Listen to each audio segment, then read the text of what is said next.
Nonetheless, I am super excited about today because we're going to train about one of my mentors, one of my favorite authors, one of my favorite inspirational leaders, thought leaders, Wayne Dyer. Dr. Wayne Dyer. If you haven't checked out Wayne Dyer, please do so. There's more great things to learn from Wayne Dyer than anything or any else that I have studied.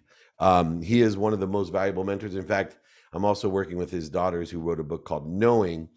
But one of the most powerful pieces that I study and listen to almost daily is the power of intention. Intention is a field. Intention is part of the mathematical equation of luck. What you focus in on and what you give your intention to, what you think, say, do, believe, understanding our personality traits, characteristics, obsessions, and addictions, understanding inherited inside of ourselves genetically and energetically. If we have intention combined with the focus, we will manifest a coincidence. And that coincidence is everything that we want. And so I'm going to go through what Dr. Wayne Dyer has called the 7 faces of intention. And these are which and can be utilized with that mathematical equation of luck to allow things to happen. Allowance is the process of clearing the interference between you and what you already have or already are. It is a reaffirmation and acknowledgement of what you are connected to and through. And the process of intention with these faces allow you to appreciate with gratitude, forgiveness, and accountability to add value to all that you focus in on, all that you receive, all that you give in that acknowledgement to continue the flow of intention in this great field. Because what we want to live is an intentional life. And when we live with intention, the coincidences that we want, not that we don't want, not that's missing, not that other people want for us, but that we want, come into play. And that's how we create happiness, by making a lot of money, helping a lot of people, and having a lot of fun. The first face of intention is creativity. Creativity is the mirroring of the expression of God. It actually is the expression of God. It's mirroring the source itself and allowing us to create or manifest what we want. Studying the origin of creativity is the word enthusiasm. And that comes from the Greek word entheos, which means God within. And so our genius, our creativity is an expression of God, and enthusiasm is a way that we walk through life, enthusiastic, energetic of what we want, increasing the statistical success, efficiency, and effectiveness of what we're doing, that we're more productive, we're more accessible, and more gracious when we're creative, when we're in theos, when we're enthusiastic. Also is aligned with just being happy. It's very difficult to be in the pursuit and to be happy if we're not enthusiastic. Dr. Wayne Dyer said there's a universal source of energy that is called the power of intention.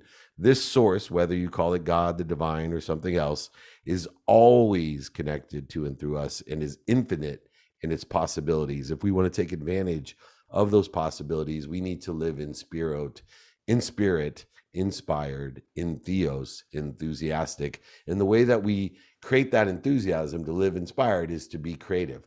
In order to be creative, we have to know what we want. See, originally there's nothing. And when we are creative, it turns into a possibility. When we're enthusiastic or inspired by that creativity, it becomes a probability. And then we can utilize strategy, awareness, and discipline in order to effectuate the reality of that probability to our perspective, allowing creativity to materialize as if we were 3D printers and we were full of all the resources around us in order to effectuate the coincidences or the materialization of what we want. Creativity is the first face of intention, taking nothingness, making it a possibility, possibility becoming inspired, enthusiastic to make it a probability, and then raising our awareness with discipline, strategy to create a manifestation, a coincidence, a materialization of what we want, from nothingness to the materialization of what we want, a coincidence that other people would define as luck. Realize that there is creativity within everyone and learn to recognize and appreciate the impulses of creativity.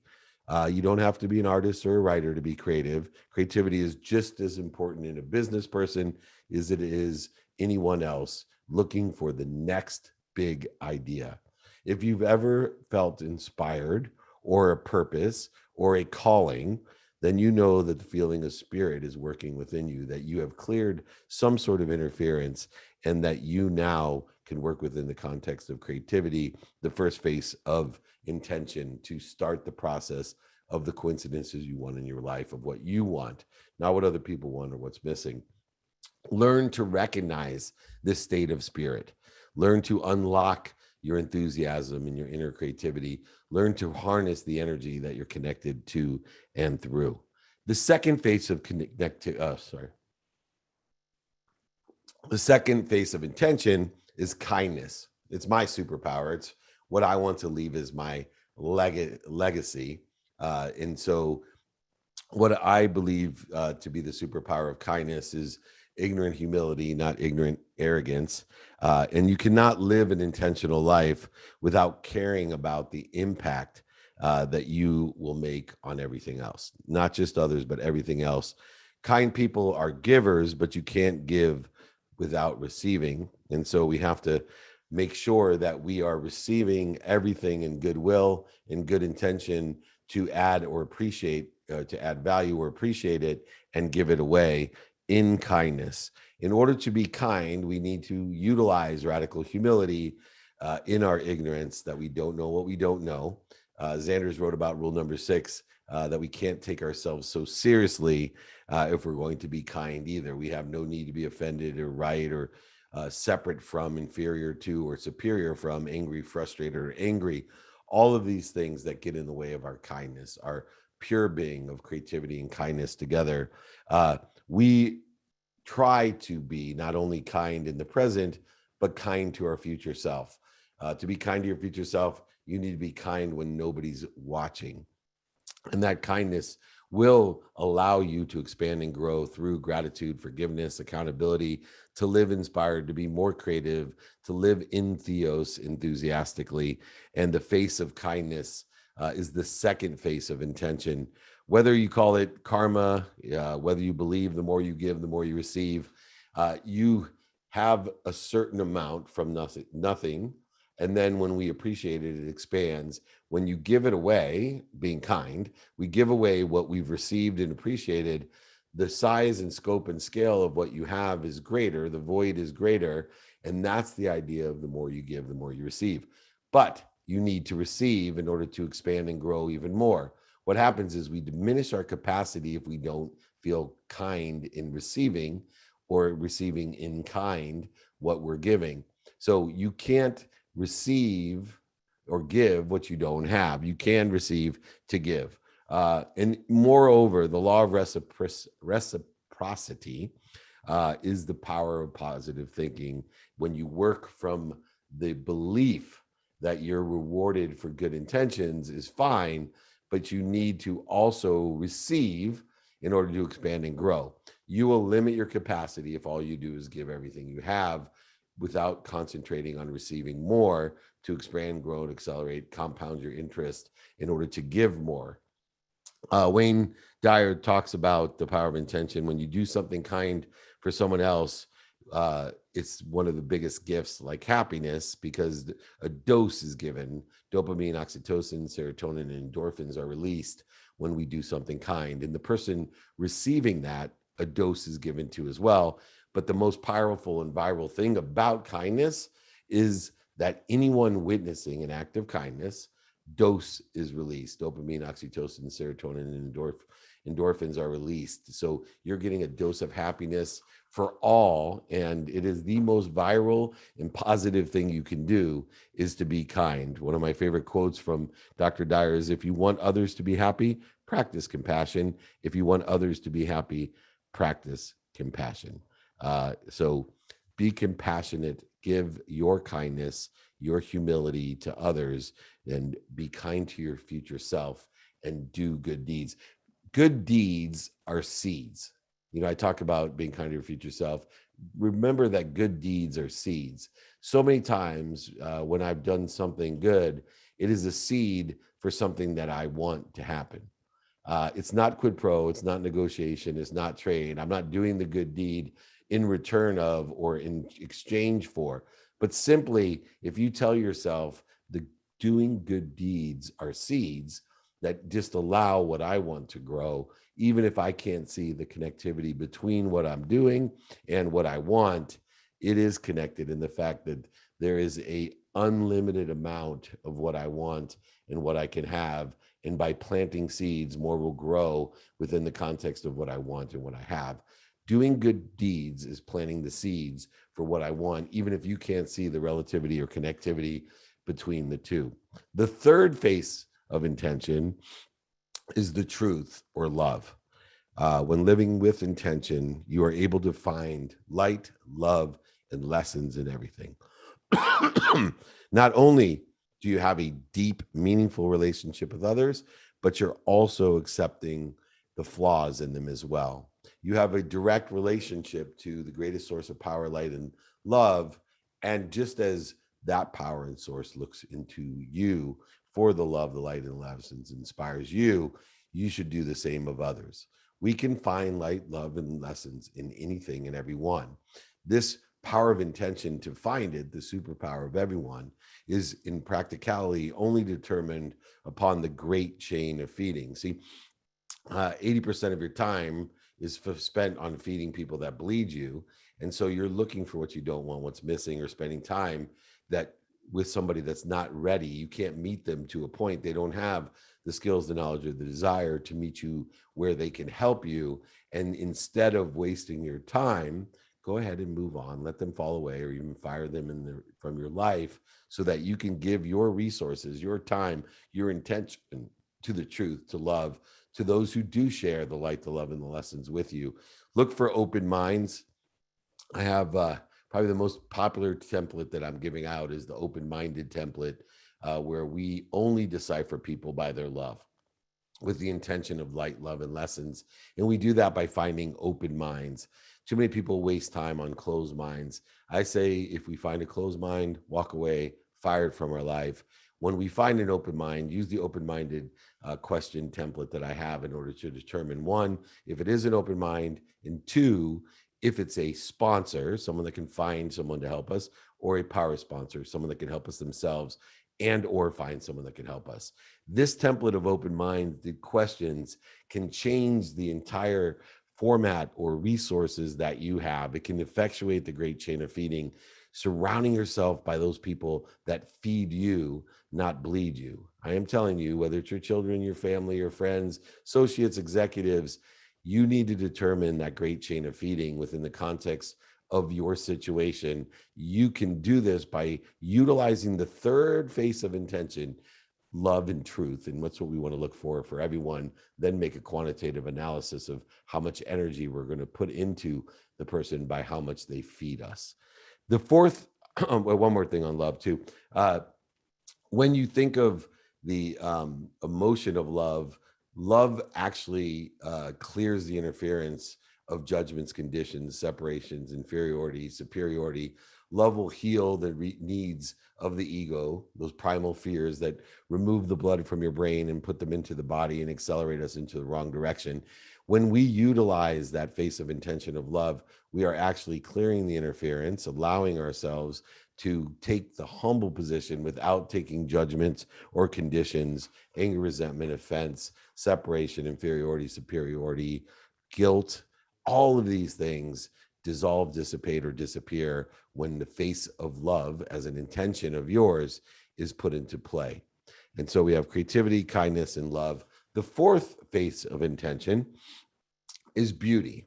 Dr. Dyer said that the face of beauty is the face of intention. A person who has this intention can find beauty in every aspect of every existence. This is my secret sauce. This is what I'm trying to teach so many people, is to learn to love what you do. Too many people are separate from and think that they have to love everything. They have to somehow be passionate, purposeful, and profitable in everything. And that's not how it works. There's love in everything. I use the example of food at a fair. If we all went walking down the food aisle at the fair. Some of us would look over at the fried chocolate peanut butter cups and say, oh my God, that looks amazing. And others of us would say, that's disgusting. Well, neither of us had tried it, but there's some innate quantum attraction, intention that allows some of us to easily find the love, the light, and the lessons in it, and others we'd have to work at it. The biggest distinguishment is that you can learn to love it. The question is it worth my time, energy, emotion, and value to learn to love it? Or should I move on and go over to the turkey stick, or go on down to the homemade potato chips, or to the funnel cake, or something else? That's the pragmatic decision that exists here in the quantitative, pragmatic time and space of the earth, meaning the man-made constructs that we live in. People cannot blend these two things because they don't know the face of intention of beauty. They try to find what's missing, what they don't want, what other people want, what bugs them, what flaws they have, creating separation, judgments, and conditions, projecting their own insecurity, usually by picking out the flaws in other people that they have within themselves that bother them the most about themselves. I went through my entire life thinking I hated my father because he was an overseller, a back-end seller, a liar, a manipulator, and cheater.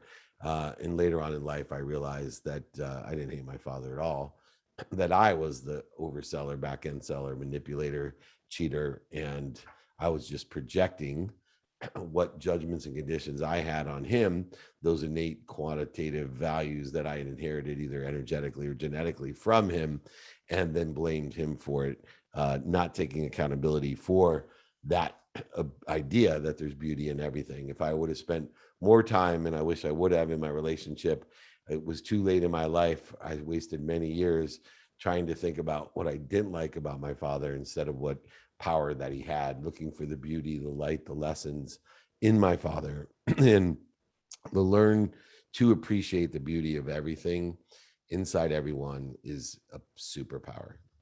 You just need to ask yourself, is it worth the time? Not that if it's not worth the time, you don't judge it, condition it, attack it.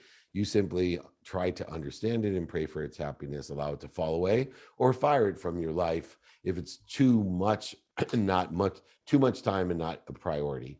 And so utilizing an understanding how to prioritize by importance is so important. But beauty can be used to reframe negative thoughts that you have towards others and replace them with appreciation, a thankful attitude, trying to find the light, the love, and the lessons, especially in relationships with employees, associates, executives, family, and friends. If you took the amount of time that you wasted with people that bleed us, or the time that you spent looking for what you don't want in relationships, you would save so much time, money, emotion. I have a story when I worked for Leigh Steinberg, probably the most notable sports agent in the world, with his own quirkiness. Leigh could talk the ears off a wooden Indian, right? You ask him what time it is, he tells you the history of the clock. So I had made an agreement. I wake up early, that I would be in the office very early, but I would be able to leave in the early afternoon around 3:30 or 4 to miss traffic from Newport Beach to San Diego. I would tell myself that, oh my God, don't, please don't ask me a question, please. And I'd walk by his office, and sure enough, I'd get what I don't want, because I was putting my intention into what I didn't want. But even worse, when I finally at 7 o'clock got out of there and was driving home, I think to myself, oh my gosh, my wife's going to be so mad at me. She doesn't understand I'm doing this for her. All the different things that we're not in appreciation or beauty. We're not utilizing the power of intention with the face of love and truth and beauty in it. And sure enough, when I got home, I got reamed. When I changed my perspective, not only by saying that what I wanted, I'll get out of here early, everything will go fine. And then sure enough, it did. But if I did get caught in driving home, and instead telling myself with the face of intention of beauty, I'm so blessed to have the wife that I have, that she understands what I'm doing. She's so patient and understanding, and so grateful that I have to spend all this extra time explaining the history of the clock to Leigh Steinberg.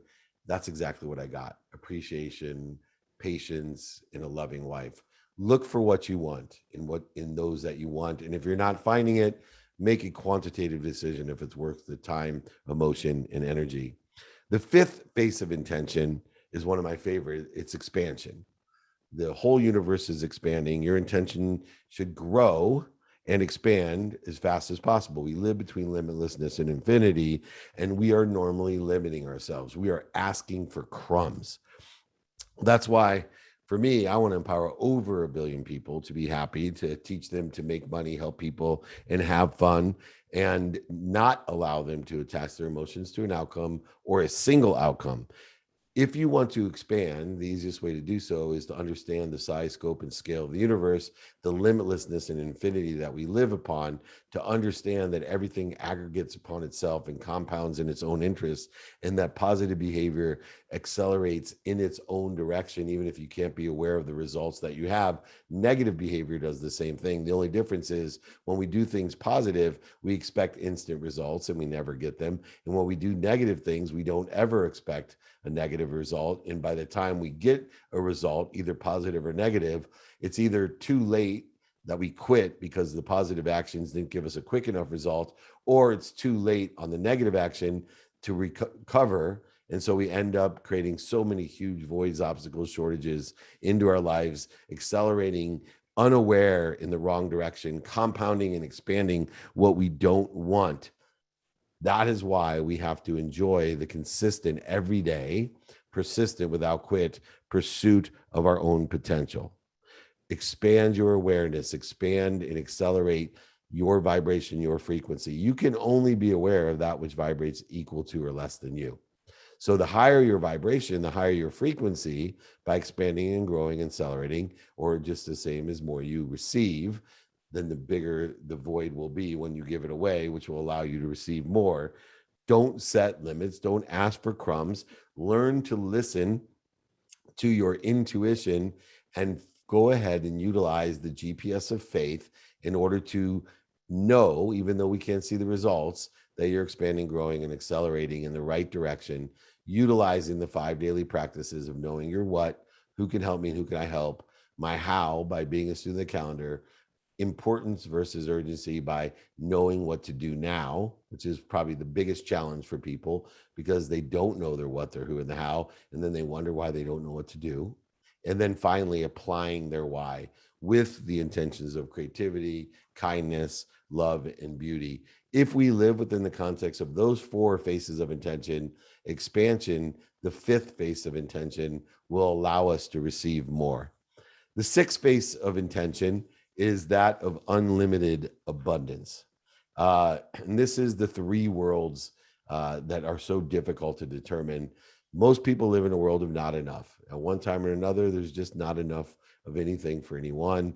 Everything happens to them. They're victims, and they live in liability and blame, shame, and justification for everything that occurs in their life. Some people are lucky enough to move into a world of just enough, where they feel as if they're abundant, they're philanthropic, they're giving, but there's just enough for them. Everything is about them. It's a very narcissistic, arrogant ignorance that they're living in. It's just enough. And so they're in constant comparison because there are limitations, because if they have it, that means no one else can. If they've achieved it, that means they're better or separate from. Everything is not happening to them. It's happening for them. They're very lucky, but they're usually in competition, and that comparison robs their joy because then they need to project that and they buy things they don't need to impress people they don't like. They're constantly pursuing more and more because they never have enough, because it is a limited world. And if they don't get it, somebody else will. And this abundance, unlimited abundance that exists, is the 6th face of intention, where you have to have faith that there's more than enough of everything for everyone. See, if you have true faith, there's more than enough of everything for everyone, you have no problem receiving, and you have no problem appreciating what you receive, meaning giving value to what you receive and giving it away, which allows you to acknowledge, to acquire the knowledge of what you have. You see, through the unlimited abundance and belief in abundance, utilizing faith that there's more than enough, you can receive more and more and more and give more and more away. In other words, make a lot of money, help a lot of people, and have a lot of fun. You can act as if it's already done. You have a belief or a faith that all you need to do is clear the interference between you and that which you want, and it will allow it to be. You are happy, you are healthy, you are wealthy, and you are worthy. Most people go through their entire life searching for all four of those things: their health, their happiness, their wealth, and their worthiness, when they already have it. What they should be focusing in on is clearing the interference between it and as if they already have it. It's done, it's done, it's done. There's an unlimited world between limitlessness and infinity where everything you want with these faces of intention, which are the clearing agents or the cleaning agents between you and what you already are. The final and last face of intention with Dr. Wayne Dyer is there we go. I'm going to learn how to speak. Receptivity. And this means being open-minded. As I mentioned before, my open-minded template is probably my most popular template. The ability to gather information, to learn about someone else, to realize what they're listening for, and to continue to ask and to learn and to find the light, the love, and the lessons, so you can determine through more particular close-ended or leading questions how you can be of service or value to somebody and or how they can help you. We also use it as a qualifier to trust everyone, but to vet for a what? Closed mind. See, the ultimate determination that will continue to create abundance in your life and to allow the power of intention to manifest what you want rapidly and accurately is to determine a closed mind immediately. By asking simple open-ended questions, with these open-ended question guide I have of simply, how are you? What are you doing today? Where are you from? Allowing someone to open up or determine if they're closed-minded, then we can determine the two things that are most necessary to create abundance, to create flow, to allow the power of intention to work its magic. And that's to figure out how we can be of service or how they can be service to us as a sponsor, someone that knows someone that can help us, and or a power sponsor, someone that can help us themselves and know someone that can help us. These are the 7 faces of intention. If you use these, you will have the mathematical equation of luck. What you pay attention to, these 7 faces, and give intention to, utilizing creativity, kindness, love, beauty, expansion, unlimited abundance, and receptivity. By using those, attention plus intention equals the coincidences that you want in your life. All right, we're ready for some Q&A. They've loaded it in here. Oh my gosh, there's a lot of people here. We're going to take questions, IG questions, webinar. We have over 50,000 people registered here. And of course, on Clubhouse. Welcome, everybody. We are talking about intention. We will answer any questions you have. I'll start online, and then we'll get our first guest up on Clubhouse. First question, what's the difference between intention and doing something on purpose? Ooh, that's a good question. Intention is what we think, say, do, believe within the context of our personality traits, our characteristics, our obsessions, and addictions. Purpose is applying our why to our intention. That's the difference. See, thoughts about your purpose or applying your why is your purpose, and then we give our purpose intention. So once we apply our why, we give it what we think, say, do, believe, in understanding personality traits, characteristics, obsessions, and addictions. Thoughts about your purpose are your purpose. It's the ability to apply your why, and then you give your intention to what you're focused in on, and that will speed up the coincidences that you want in your life. All right, we have our first guest up here, David Taharis. How are you? Hey, I'm great. I saw a coaching session with David, and I saw Ellis here and Jake, so I thought I'd pop in. Thank you so much. You have a question for me? Well, Jake just invited me up, my friend. I just wanted to listen. All right, that's cool. Thank you, Jake. Thank you, David. I'll take another question online. We'll bring somebody else up that wants to ask me a question. I really appreciate everyone, Brielle, for coming on and joining us. This is about the power of intention, but we're more than happy to answer. Which of the 7 faces has been the most impactful for you and why? Kindness for me. It's simple. It's like gratitude. It's overlooked, but kindness to me has become my legacy. If I just ask myself, what would a kind person do? It immediately puts me into humility and ignorance. It immediately tells me I don't know what I don't know. but I have an open mind about it, and I'm willing to do everything I can to enjoy the consistent, persistent pursuit of my potential, to be what I must be, to do my best, to learn lessons and have fun. But it immediately takes me out of arrogance that I actually know what I'm doing, that there's certainty in my life. See, once you have that radical humility that you don't know what you don't know, there is a sense of certainty in doing your best, learning something and having fun. There's no certainty in that when you're arrogant. It's very hard when you think you know what you know to do your best because you're limiting yourself because you know what you know. It's definitely more difficult to learn something when you think you know it already. And third, to have fun, it's not much fun if you think you already knew it, already did it. How much fun is it, to keep on talking about 2 + 2 = 4 if you know the answer? So arrogance versus humility, understanding ignorance, and the rule 6, which is simply don't take yourself so seriously. Do your best. Enjoy the consistent, persistent pursuit of your potential. Be what you must be. Learn lessons, expand, grow, and most importantly, have fun. All right, our next guest on Clubhouse, the double F, Frank Freeney. How are you? I'm good, David. How you doing this morning? Amazing. Thank you. Happy Friday. What has been your biggest challenge of this week? Readjusting my 5 daily practices. So I had my 24th wedding anniversary. I had my wife's birthday. I decided to work from our beach home. And so I made multiple adjustments within the context of 1, my health, having that as a non-negotiable, 2, my family, and then 3, the activity I get paid for. Those are the prioritized non-negotiables that I had. The challenge was to, within the context of a quick turnaround, I've been so consistent with COVID and being remote, and this routine was so set. It was a quick adjustment to have an adaptable routine every day and to remain productive, accessible, and gracious, but also to feel comfortable prioritizing my time in a different manner, to not feel like I was not productive because I was giving more time to my family over the activity I got paid for, especially family and friends. So I was trying to fight the guilt, which is a ego-based emotion.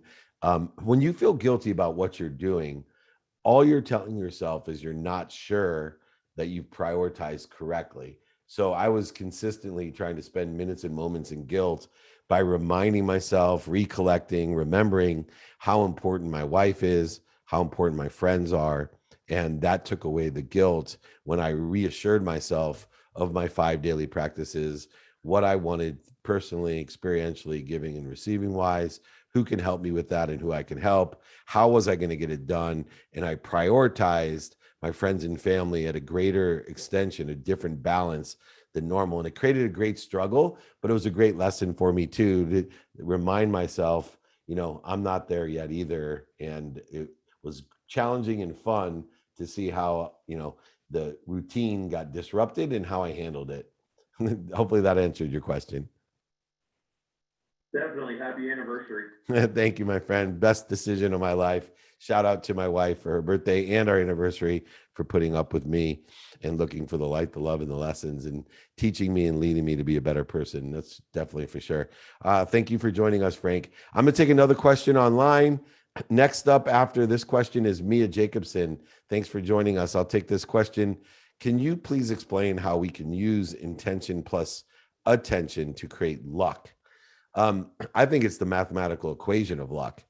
What we use is the 5 daily practices. When we focus in on what we want, who can help us, who we can help, and how we're going to get it done by being a student of our calendar, by using lenses of productivity, of how much value we're going to provide, of accessibility, of how accessible are we to the people that we want to feed us and feed them, and the lens of gratitude, which is in the context of the faces of intention, to be able to find the light, the love, and the lessons, creativity, kindness, love, beauty, expansion, abundance, and receptivity. If we're able to do that, what we focus in on by utilizing the 5 daily practices, applying our why, it will, with these faces of intention, create coincidences that other people may not even imagine or believe. So biggest compliment people can give me is like, oh my gosh, he is so lucky. Well, look, I manifested, for example, I got that a lot this week because my wife is so extraordinary. I was like, dude, you are so lucky. Yeah, but I met her in the 4th grade and I put my attention and my intention into marrying her. And, by the time I was 29 or 30, I got to marry her. It didn't happen overnight. But what we pay attention to and what we give intention to creates luck. People think coincidences are luck. I don't. I think they're manifested. I think you can create what you want in life, the coincidences you want, or better. Faith will make them better. You can create coincidences that are even better than what you want. So be lucky, pay attention, focus into what you want, and give what you think, say, do, and believe towards it. And you'll be amazed how many coincidences or how lucky you become. Mia, you got a question for me?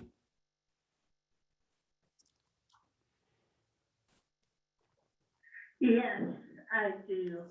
I don't know if you can help me, but I still am gonna try. Thank I you. have a disability and I can't accept it.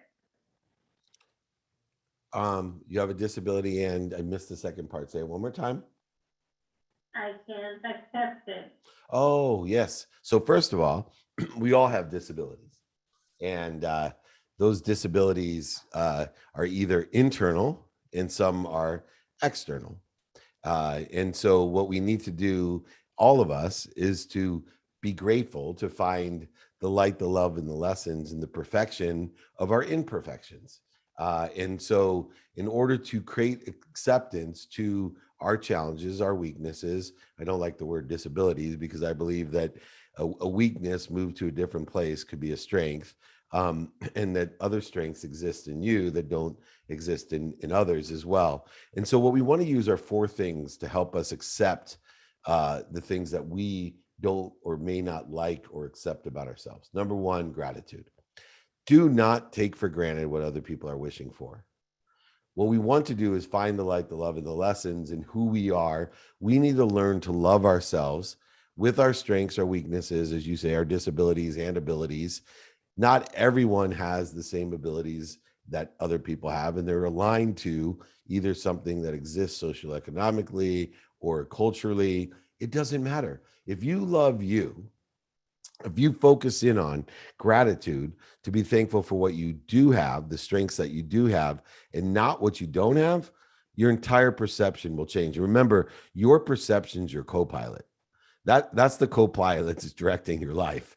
And our perception needs to be controlled with gratitude. 1, to be thankful for everything, for not taking it granted for what other people are wishing for, by looking for what we do like and loving the strengths within us. And then 2, forgiving ourselves. We're so hard on ourselves. We're so judgmental and attacking of ourselves. So we need to forgive ourselves for the ego-based consciousness of separating ourselves and not loving ourselves, not feeling worthy, not feeling happy. Those things already exist in everyone. You are connected to the exact same source that I'm connected to, and we need to forgive ourselves for creating the interference between us and that which is we're connected to. The greatest analogy I've come up with that changed my life is that I have 4 children, and we were talking about faith, and I have many disabilities. And I've been working through those, and some are traumatic things that have happened to me in my childhood, and all types of different things that caused me to be a liar, a cheater, manipulator, overseller, back end seller, to be not worthy, to be not happy, to make so many mistakes. And one of my mentors said to me, Dave, do you know how you feel about your children? I said, I know. Of course. He said, you know what you would do for your children? I said, everything. I give my life for my children. I give everything to my children. He said, imagine something that's far more powerful than you, far more omniscient than you, has far more than you'll ever imagine in abundance, that cares the exact same way about you. That's faith. So regardless of my disabilities, I all of a sudden felt so empowered that there's perfections in what I perceive as my imperfections. And I was able to be grateful for who I was, happy, healthy, wealthy, and worthy, what I have, to forgive the things that have been put upon me, and then take accountability for them. I'm not going to live my life in a why me attitude and look at what I don't have. Instead, I'm a try me person. You know what? I don't have what I want. So I'm going to use the what, the who, the how, the now, and apply my why until I get it. And I have faith that I'm walking besides and inside the greatest source of power, light, and lessons. You will learn to accept everything you are, the happiness, the health, the wealth, and the worthiness, when you learn to love yourself through gratitude, forgiveness, and accountability, and live inspired, in spirit, enthusiastic with the creativity, kindness, love, beauty, expansion, abundance, and receptivity of you and everything that comes through you. Practice loving yourself. I really appreciate your vulnerability and bringing up that learn to love you. Thank you so much. Look forward to talking to you again, Mia. Thank you. Thank you. Awesome. All right, I'm gonna take another question online. The amazing Brielle, she is next. I will take a quick question online here. What should we do if we're surrounded by negative people only? I felt like it's nightmare to get rid of them. Please suggest. Wow.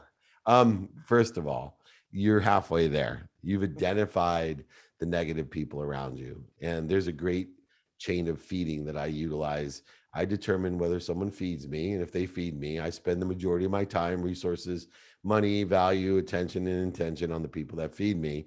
And then I let the people fall away that are negative, and those that are bleeding me, I will go as far as firing them. And the way that you fire people, by the way, is let them know, if you're going to fire someone from your life, that you don't like who you are around them. It has nothing to do with them. It's all about you. You're accountable, and that you are not going to be around them because you don't like who you are. And you appreciate and love them and pray for their happiness, but you're not going to be around them. The good thing is there's so much noise today. It's so easy to allow people just to fall away because there's so many other things distracting them of their attention. Back when it was a quieter world, people would obsess on, you haven't called me, you haven't called me. People don't even notice you've let them fall away about 99% of the time. When I give percentages, by the way, remember 99% of all statistics are made up, including the ones that are made by me. So make sure that you either allow these negative people to fall away or fire them, and then focus your attention, resources, and time, value, and money on the people that feed you.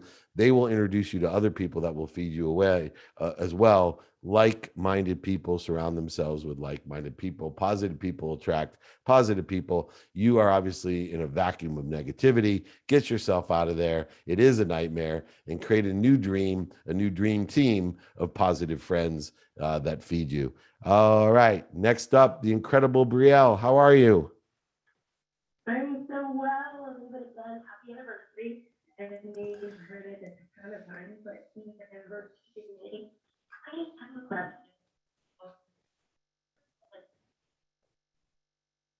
Uh-oh. Your family. I'm breaking up. I'm sorry. You're breaking up, Neil. Oh, I'm breaking up? Okay, wait, can you hear me now? I can hear you now. What are a few key lessons? Perfect. What are a few key lessons that you taught your children that maybe I can instill? Yeah. Key lessons that I've taught my children that you can instill. So first of all, I realized one thing. My children do not listen to me. They watch me.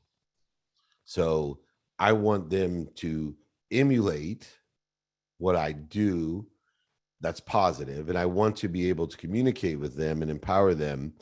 So I have several different simple things that I ask of them. One, I ask them to do their best. So whenever they're engaged in school, social activities, whatever it may be, cleaning the garage, I want them to do their best. I want them to learn something in everything that they do, and I want them to find the light, the love, and lessons, or make it fun. So those are the three things that I want to instill in them, no matter what they do. Do your best, learn lessons, have fun. You're going to be extremely successful. I want them to enjoy the consistent, persistent pursuit of their potential in that direction. There's four things, though, that I want from them. I want them to be happy. Number one, I want them to be healthy. I want them to be and love me, and I want them to appreciate me, meaning I want them to know that I add value to their life. And I do that by reminding them and showing them by my actions that I love them, I'm proud of them, and I always have their back. I think it's very important for our children to know that I have unconditional love, just like God has for me. I may not be as omniscient, I may not be as powerful, but my love for my children are the same that God has for me, and whatever you believe. And so when your children know that, they know it, they'll be able to be open and honest. They will do their best. They will learn lessons and have fun. They will be grateful. They'll be forgiving. They'll be accountable. They'll live inspired lives. And I am telling you, there's not too much else you need from your children to do or think or say.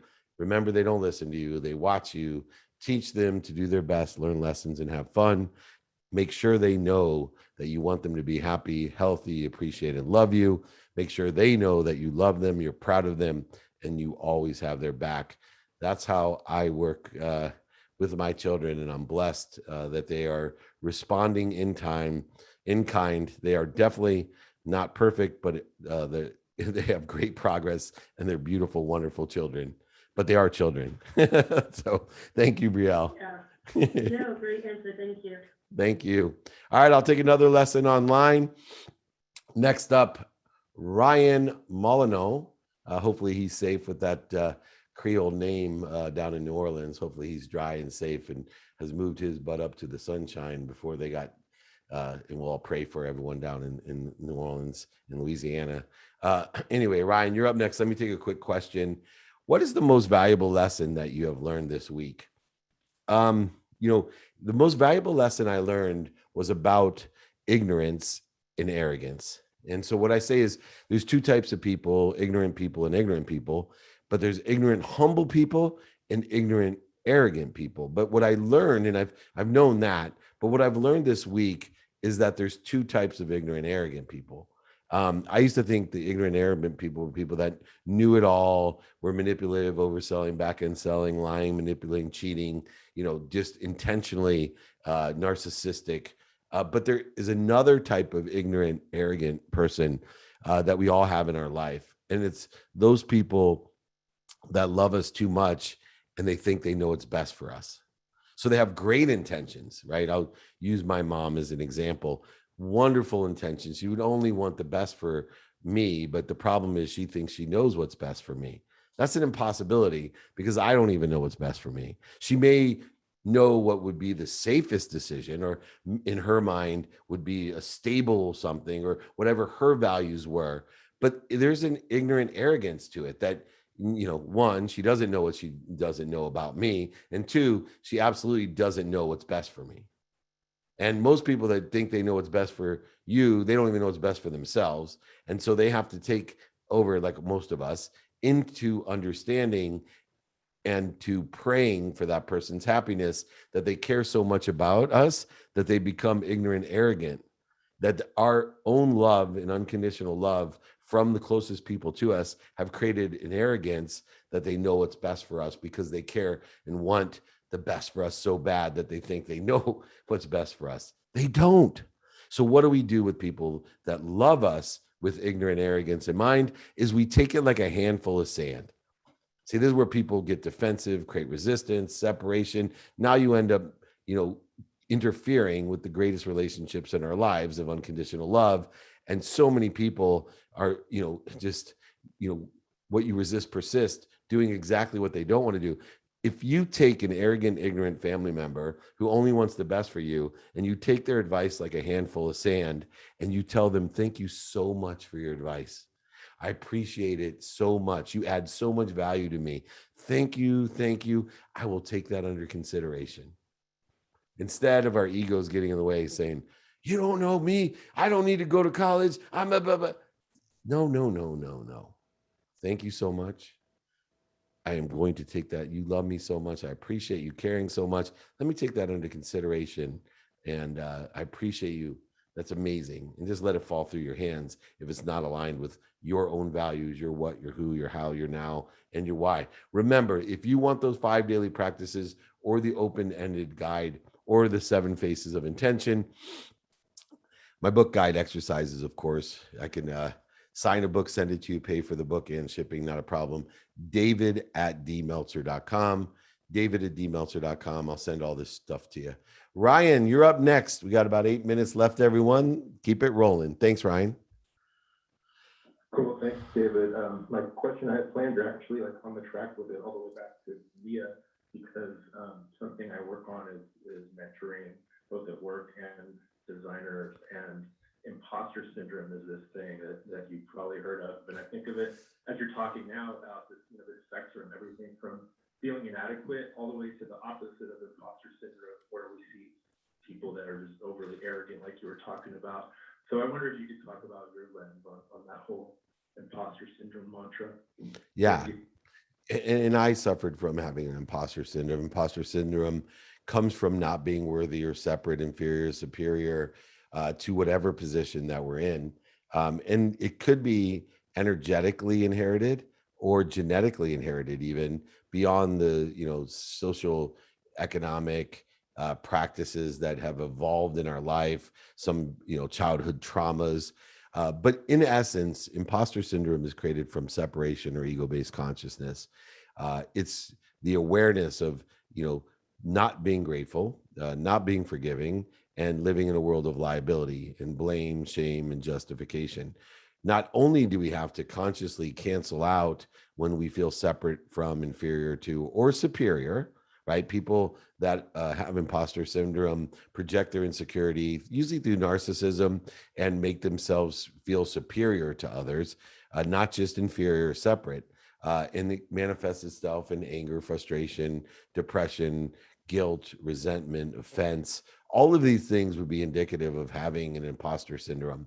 And so what we need to do is to work within the context of practicing ending the fear that creates the imposter syndrome. And how do we do that? One, identify the needs of the ego, identify the triggers of the ego that cause you to feel as if you're separate, inferior, or superior. It's that simple. How do we do that? Well, guilt, resentment, offense, the need to be right, angry, anxious, frustrated, worried. All of these different feelings are indicative of having an imposter syndrome, but feeling separate, inferior, superior.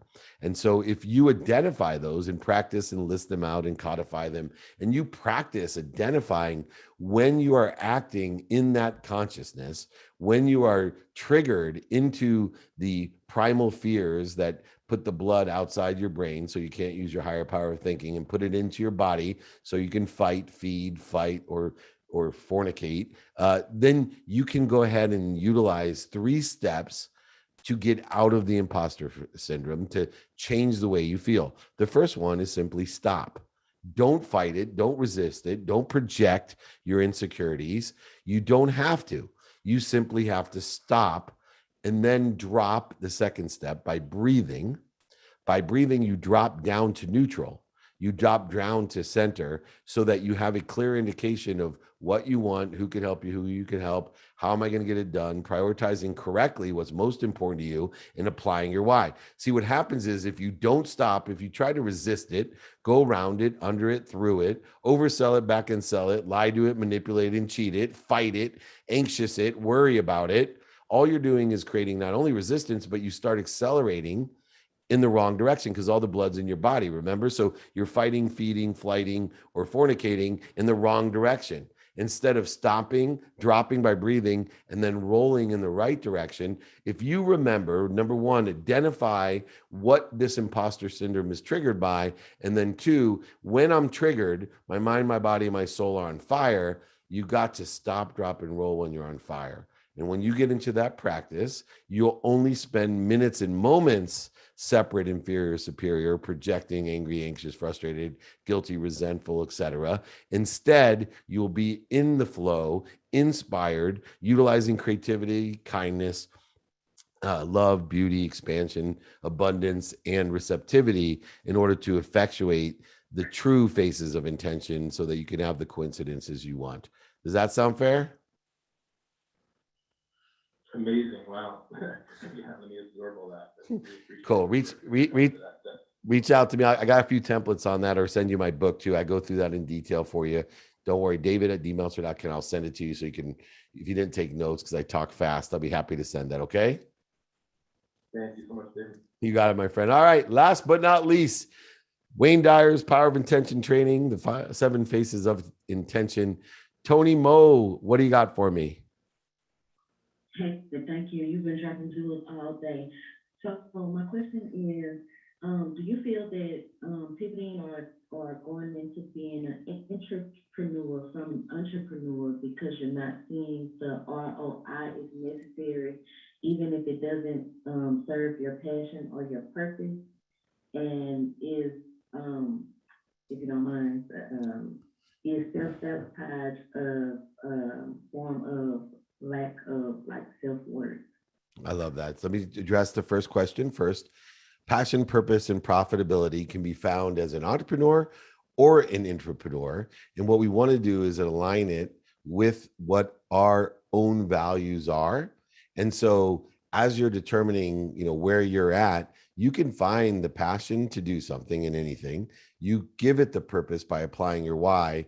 And the profitability is just a matter of understanding your skills, your knowledge, and your desire of how it's synergistic, supplementary to, or aligned with certain businesses that are doing well, that may be stable, or you think will be doing well. I'm a big fan right now of being an intrapreneur.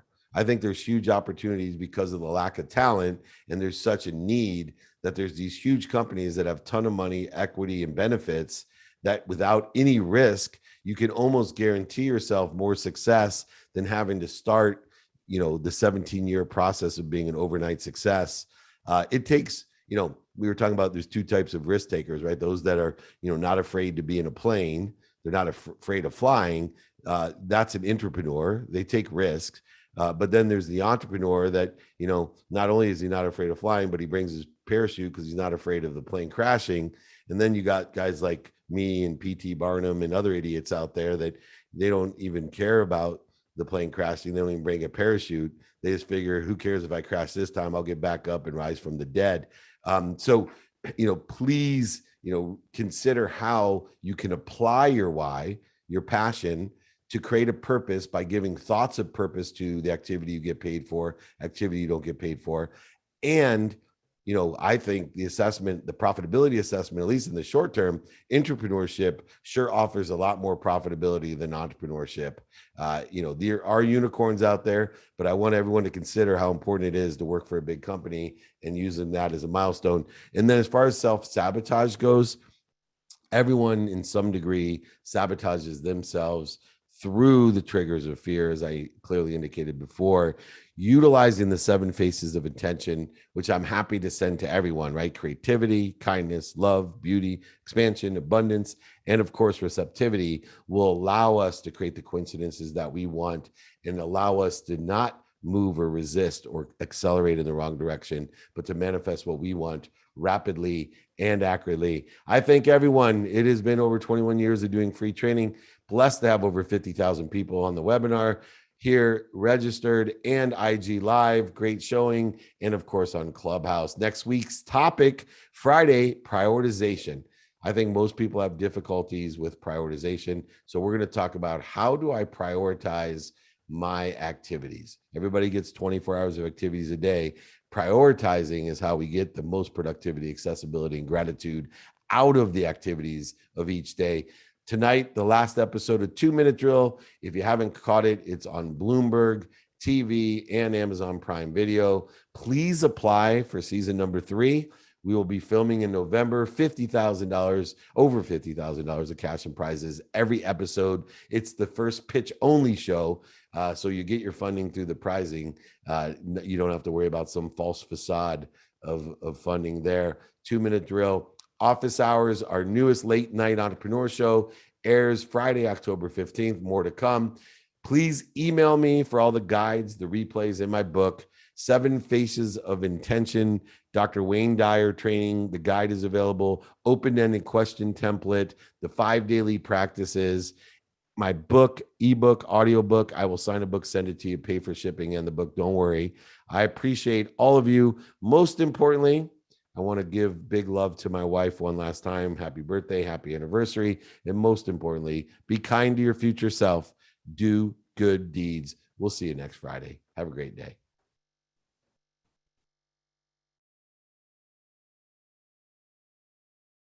Hey, I'm on vacation every single day, cause I love my occupation. Hey, I'm on vacation. If you don't like your life, then you should go and change it. Hey, I'm on vacation every single day, cause I love my occupation. Hey, I'm on vacation every single day, every single day. Every single day, every single day. Every single day, every single day. Everybody sour like a lemon tree. I'm just smiling down upon my enemies. Do the shit I love it on a daily. You say you hate your job, but you'll never leave, never leave. But that ain't gonna be me, that ain't gonna be me. My brother called me up, said he saw me on TV. I said it wasn't easy, but right now I'm living breezy. Build this engine from the ground up, now my hands, they ain't so greasy, feel me? Hey, I'm on vacation every single day, cause I love my occupation. Hey, I'm on vacation every single day, every single day. Every single day, every single day. Every single day, every single day. Illuminate my future bright, so thankful for everything. Rejuvenating my inner light as I work hard for all I need. Open arms, embracing life and all of which you gave to me. Hard work, it pays off, I'm happy now, it's paying me. Close my eyes sometimes and feel as if I float away.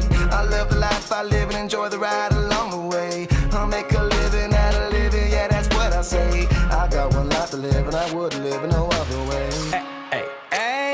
I'm on vacation every single day, cause I love my occupation.